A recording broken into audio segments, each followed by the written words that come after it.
Bienvenida, bienvenido a esta exploración. Hoy nos metemos de lleno en un momento realmente singular de la historia, el Tratado de Tordesillas de 1494. Ajá. Imagina, un acuerdo que intentó, bueno, nada menos que dividir el mundo nuevo, ¿no?, el recién descubierto, entre solo dos potencias europeas, España y Portugal. Sí. Vamos a analizar un poco las fuentes que tenemos, que son sobre todo pues, información histórica, enciclopédica, sobre este tratado. Exacto. Hay que situarse a finales del siglo XV, plena era de los descubrimientos. Claro, Cristóbal Colón acaba de volver de su primer viaje, el que financió Castilla, y la tensión entre la corona de Castilla y Portugal está, vamos, al rojo vivo. normal. Competían a tope por las rutas marítimas, por las nuevas tierras que iban, bueno, apareciendo en los mapas. Nuestra misión hoy es desentrañar bien qué fue este tratado, por qué hizo falta, cómo se aplicó o no se aplicó, y qué herencia nos dejó, pues, este intento tan bestia de repartirse el planeta. Eso es. ¿Listos? Pues yo creo que lo mejor es empezar por el detonante, ¿no? El regreso de Colón. Perfecto. A ver, la escena debió ser tensa. Colón vuelve en 1493, hace escala en Lisboa, y se entrevista con el rey Juan II de Portugal. Uf, Y le cuenta que ha encontrado islas al suroeste de las Canarias. claro. Y la reacción portuguesa, pues, inmediata y contundente. Juan II manda una carta amenazante a los reyes católicos, a Fernando e Isabel. Ajá, Su argumento se basaba en acuerdos previos, ¿sabes? El Tratado de Alcazobas, de 1479, la bula papal Aterni Regis, del 81, ya. que básicamente le daban a Portugal todo lo que se encontrase al sur de las Canarias. Así que, según él, lo de Colón era suyo, O sea, reclamándolo directamente. directamente. E incluso anunció que preparaba una flota con Francisco de Almeida al mando para ir y tomar posesión. Ojo. Vaya. ¿Y Castilla? ¿Qué hizo? Pues Castilla no se quedó callada. Claro, reafirmó sus derechos e invitó a negociar. Pero antes buscaron apoyo ¿Dónde? en una figura clave, el Papa Alejandro VI, que curiosamente era de origen aragonés, bueno, valenciano, Borgia. Ah, mira. Y el Papa intervino rápido, ¿eh? El 4 de mayo de 1493 emitió la famosa bula Intercatera. La intercatera, sí. Eso es. Esta bula establecía una línea imaginaria, de polo a polo, situada 100 leguas al oeste de las islas Azores o de Cabo Verde. Vale. Y todo lo que se descubriera al oeste de esa línea sería para Castilla, siempre respetando territorios cristianos ya existentes antes de la Navidad de 1492. Eso sí. Entiendo. Y lo interesante es que la bula no mencionaba explícitamente a Portugal ni qué pasaba con las nuevas tierras al este. Dejaba ahí un vacío. Hmm. Poco después, otra bula, la Dudum Siquidem, del 25 de septiembre, reforzó todavía más la posición castellana. Les daba derechos sobre tierras que pertenecieran a la India, incluso si estaban al este de la línea. Buf, o sea, era Juan II de Portugal, esto no le hizo ninguna gracia, imagino. Ninguna. Sentía que le dejaba muy poco margen, ¿sabes?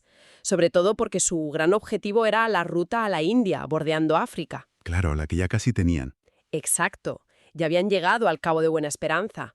Esa ruta era vital para ellos. ¿Y entonces qué hizo? Pues al ver que el Papa no iba a cambiar de opinión, Juan II decidió negociar directamente con los reyes católicos. Ah, mira qué listo. Fue una jugada bastante astuta, la verdad. Aceptó la línea papal, la de la Intercatera, como punto de partida.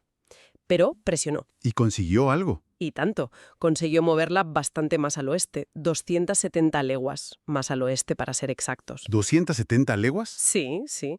La nueva línea quedaba fijada a 370 leguas al oeste de las islas de Cabo Verde. Y esa distancia extra fue crucial, ¿verdad? Absolutamente crucial. Mover la línea así aseguraba a Portugal el control total de la ruta africana hacia Asia. Era su prioridad. Vale. Y además, aunque quizá no eran del todo conscientes de la geografía americana todavía, pues esa nueva línea les otorgaba derechos sobre una parte importante de Sudamérica. Brasil. La parte oriental de lo que hoy es Brasil. Sí. Por eso algunos historiadores dicen que fue un triunfo diplomático para Portugal. Claro, aseguraron su ruta a la India y de paso se llevaron un trozo de América. Exacto. Un futuro gigante, además. Así que con esa nueva línea acordada llegamos a la firma del tratado, el 7 de junio de 1494 en Tordesillas, Valladolid. Eso es. Luego lo ratificaron los Reyes Católicos el 2 de julio y Juan II de Portugal el 5 de septiembre en Setúbal. Y aunque lo negociaron ellos dos, al margen del Papa Alejandro VI. Sí, pero su sucesor, Julio II, le dio el visto bueno papal, digamos, en 1506 con la bula Eaque pro bono pacis. Ah, vale. Por eso a veces se habla de la línea de demarcación papal. Exacto. Y aquí viene lo curioso, ¿no? Estaban dividiendo el mundo sobre el papel, trazando una línea en mapas que, vamos, apenas intuían la forma real de los continentes. Claro, gran parte de esas tierras ni las habían visto. Exacto. Eran totalmente desconocidas para los europeos. Parece un acuerdo claro sobre el papel, 370 leguas. Pero llevar esa línea a la realidad, eso fue otra historia, ¿no? Uf, completamente. Ahí empezaron los verdaderos quebraderos de cabeza. El tratado decía 370 leguas al oeste de Cabo Verde, ¿vale? Pero, Primero, ¿cuánto medía exactamente una legua náutica? Había distintas medidas.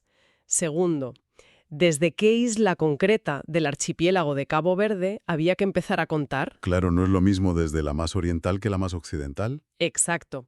Y tercero, y quizá lo más difícil, ¿cómo traducías eso a grados de longitud en un mapa? Medir la longitud en alta mar en esa época era dificilísimo, Necesitabas relojes muy precisos, ¿no? precisísimos, y mantenerlos funcionando bien en un barco era complicadísimo. De hecho, planearon un viaje conjunto hispano-luso para fijar la línea físicamente sobre el terreno, pero Nunca se hizo.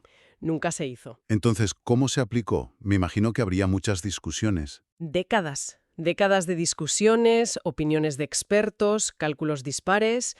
Las fuentes mencionan pues, a Jaime Ferrer, que lo consultaron los Reyes Católicos e hizo sus cálculos. Ajá. Luego están los mapas portugueses, como el famoso Planisferio de Cantino, de hacia 1502, que la sitúa en un sitio un poco distinto. Claro. Martín Fernández de Enciso dio otra opinión para Castilla años después. Incluso se convocó una reunión específica, la Junta de Badajoz, en 1524. Para intentar aclararlo. Eso, con pilotos, cartógrafos de ambos reinos, gente importante como Sebastián Caboto, Juan Vespucio, para intentar ponerse de acuerdo sobre dónde caía exactamente la línea. ¿Y lo consiguieron? ¿Se pusieron de acuerdo en Badajoz? Pues no realmente. Los castellanos propusieron una longitud, los portugueses presentaron un globo con la línea en otra ligeramente diferente. Un lío. Vamos, que no hubo manera. No. Pero lo fascinante aquí, más allá de las cifras exactas, que cambian según quién calcule y cómo, es la idea que revela esto, ¿no? ¿Cuál? Que trazar estas líneas era más un acto político, de decir esto es mío, que un ejercicio de precisión geográfica. La ambigüedad era inevitable y, de hecho, fue la fuente de muchas disputas futuras. Entiendo. Vale. Tenían una línea dividiendo el Atlántico, más o menos definida. O indefinida. Pero el mundo es redondo. ¿Qué pasaba al otro lado del planeta? Esa es la siguiente gran cuestión. Claro, al principio la preocupación era el Atlántico, América. Pero cuando los portugueses llegaron a las Molucas... Las Islas de las Especias. Exacto, en 1512. Ahí la cosa cambió. España dijo, bueno, en 1518 argumentó que Tordesillas dividía el mundo en dos hemisferios completos. Ajá. Y claro, la expedición de Magallanes y Elcano llegó a las Molucas en 1521, pero navegando hacia el oeste. Lo que reforzaba la reclamación española. Justo. Decían, ¿veis? Están en nuestra mitad del mundo. Entiendo. Así que necesitaban definir la línea por el otro lado. El antimeridiano, ¿no? Exacto, la línea divisoria en el lado opuesto del globo. La Junta de Badajoz del 24 tampoco logró un acuerdo sobre esto, así que, otra vez, se llegó a una solución, digamos, pragmática, negociada. Y esa fue el Tratado de Zaragoza. Correcto, firmado el 22 de abril de 1529. Fue un acuerdo, en esencia, económico. Económico. Sí, porque España renunció a sus derechos sobre las Molucas, que eran la fuente del clavo, una especia valiosísima en la época. Cotizada a peso de oro, ¿no? Literalmente, pues España renunció a ellas a cambio de un pago bastante considerable por parte de Portugal, 350.000 ducados de oro. Una fortuna. Una auténtica fortuna. Para hacernos una idea, esos son como más de 1.200 kilos de oro de hoy en día. Madre mía. Un precio alto por unas islas pequeñas. ¿Y se fijó entonces esa línea en el Pacífico? Sí, el Tratado de Zaragoza estableció un antimeridiano, situado 297 leguas y media, o unos 17 grados, al este de las Molucas. Al este. Sí. El tratado mencionaba que pasaba por unas islas llamadas Las Velas y Santo Tomé. Las Velas se suelen identificar con las Marianas, incluyendo Guam, que encaja bastante bien en longitud para la época. ¿Y Santo Tomé? La identidad de Santo Tomé es más incierta. No está claro a qué islas se referían. Qué curioso. Y al final, Zaragoza tampoco dividió el mundo en dos mitades iguales, ¿no? No, ¿qué va?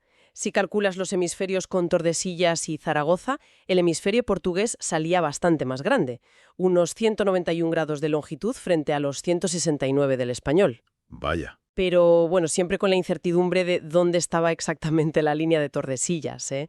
No buscaban una simetría matemática perfecta, sino resolver conflictos puntuales sobre territorios clave. Vale. Bien. Tenemos las dos líneas. Tordesillas en el Atlántico, Zaragoza en el Pacífico. ¿Se respetaron estas divisiones a rajatabla? Pues la realidad siempre es más compleja que los tratados, ¿verdad? Ya me imagino. En América, por ejemplo, la expansión portuguesa en Brasil fue mucho, mucho más allá del meridiano de Tordesillas. Los famosos bandeirantes. Exacto. Los colonos portugueses, especialmente los bandeirantes, se metieron hacia el interior del continente. Y España, en la práctica, pues no pudo o no quiso frenarlo de forma efectiva. ¿Y en Asia? ¿Fue distinto? En Asia la situación fue un poco diferente al principio.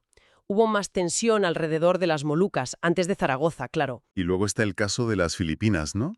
Que quedaban en el lado portugués según Zaragoza, pero acabaron siendo españolas. Exactamente. Un caso muy interesante. Las Filipinas estaban claramente en la zona portuguesa, definida por Zaragoza. Sin embargo, el emperador Carlos V decidió intentar colonizarlas hacia 1542. ¿Y por qué? Pues la lógica parece que fue muy pragmática. Como allí no había especias valiosas, calculó que Portugal no protestaría demasiado. Ajá. Tras algunos intentos que no salieron bien, fueron Miguel López de Legazpi y Andrés de Urdaleta quienes establecieron la presencia española definitiva a partir de 1565. Fundando Manila y conectándola con América. Eso es. Fundaron Manila en el 71 y establecieron la ruta del Galeón de Manila, que la conectaba con Acapulco. Así que, al final, a pesar de las líneas, cada imperio se fue consolidando donde pudo, ¿no? Exacto. Portugal afianzó su imperio, que era más bien una red de enclaves. Brasil, sí, pero también puntos en África como Angola y Mozambique, y en Asia como Goa o Macao. ¿Y España? Y España consolidó un imperio territorial enorme en América, desde el sur de los actuales Estados Unidos hasta la Patagonia, y además, pues las Filipinas en Asia. Pero claro, España y Portugal no estaban solas en el mundo. No eran los únicos países con barcos y ambiciones. ¿Qué pensaron los demás de este reparto? Inglaterra, Holanda, Francia. Pues, como era de esperar, no les hizo ninguna gracia. Ninguna. Potencias emergentes como Inglaterra y Holanda, que además eran protestantes y no reconocían la autoridad del Papa para estas cosas, Lógico. y la propia Francia, que sí era católica, pero tampoco aceptó de ninguna manera que dos naciones se repartieran el mundo con la bendición papal. Famosa es la frase esa del rey de Francia, ¿no? Sí, atribuida a Francisco I. El sol brilla para mí como para los otros. Quisiera ver la cláusula del testamento de Adán que me excluye del reparto del mundo. Muy buena. Desafiaron abiertamente ese concepto de mare clausum, de mar cerrado, que defendían España y Portugal. Para ellos, el mar era libre. ¿Y hasta cuándo se mantuvo vigente Tordesillas? Al menos sobre el papel, porque hemos visto que en la práctica. Pues sorprendentemente, el tratado siguió formalmente en vigor durante muchísimo tiempo, incluso durante la Unión Ibérica, entre 1580 y 1640, cuando los reyes de España eran también reyes de Portugal. Curioso, bajo el mismo rey. Sí, el tratado seguía ahí, aunque ambos imperios fueran del mismo monarca. Pero la realidad en el terreno, sobre todo en Sudamérica, ya era otra cosa muy distinta. Exactamente. La expansión portuguesa en Brasil había desbordado la línea de Tordesillas hacía siglos. Y finalmente, pues se reconoció oficialmente que el tratado estaba obsoleto, superado. ¿Cuándo fue eso? El 13 de enero de 1750. Los reyes Juan V de Portugal y Fernando VI de España firmaron el Tratado de Madrid. El Tratado de Madrid de 1750. Eso es. Y este nuevo acuerdo decía explícitamente que Tordesillas estaba superado y era nulo. Y establecía nuevas fronteras basadas en un principio mucho más realista. ¿Cuál? El utiposidetis, que viene a decir, como poseéis, seguiréis poseyendo. O sea, reconocía la posesión efectiva de los territorios, la realidad sobre el terreno. Vale. ¿Y qué supuso eso en la práctica? ¿Qué cambios hubo? Pues supuso que Portugal vio reconocida su soberanía sobre la enorme cuenca del Amazonas, que de facto ya controlaba en gran parte. Y España vio confirmada la suya sobre Filipinas, por ejemplo. Ajá. Y se hicieron otros ajustes, intercambios. El más famoso fue el de la colonia del Sacramento, en lo que hoy es Uruguay, que controlaba Portugal y pasó a España a cambio de otros territorios en Brasil.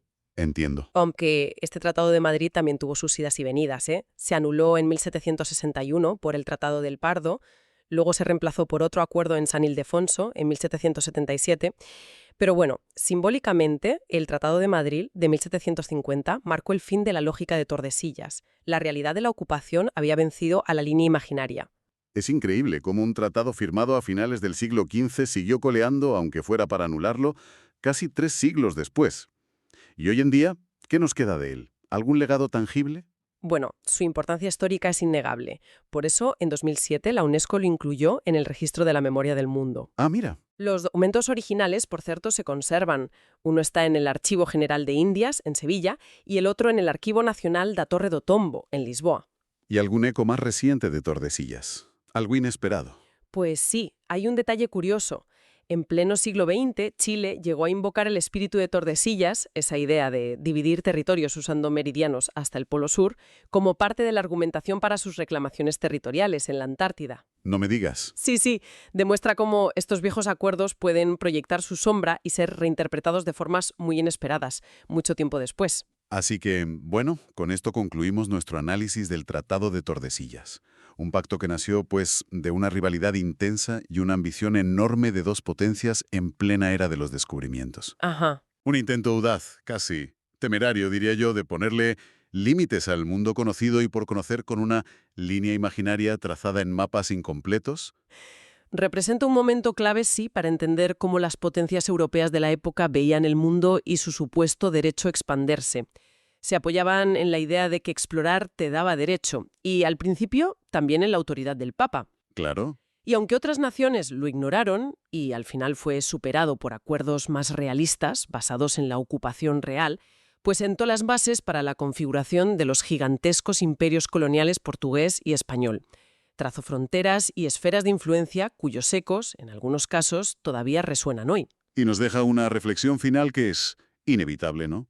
Este tratado se basó en la idea de repartir tierras que, en gran medida, eran desconocidas para los propios europeos que lo firmaban. Sí, Pero, sobre todo, ignoró por completo la existencia y los derechos de las millones de personas que ya vivían en esos territorios. totalmente. Las fuentes señalan lo obvio. Los pueblos indígenas de América, de África, de Asia, nunca reconocieron este reparto hecho a miles de kilómetros. Claro que no. Quizás nos dice algo sobre la mentalidad, sobre las prioridades que impulsaron aquella era de expansión global.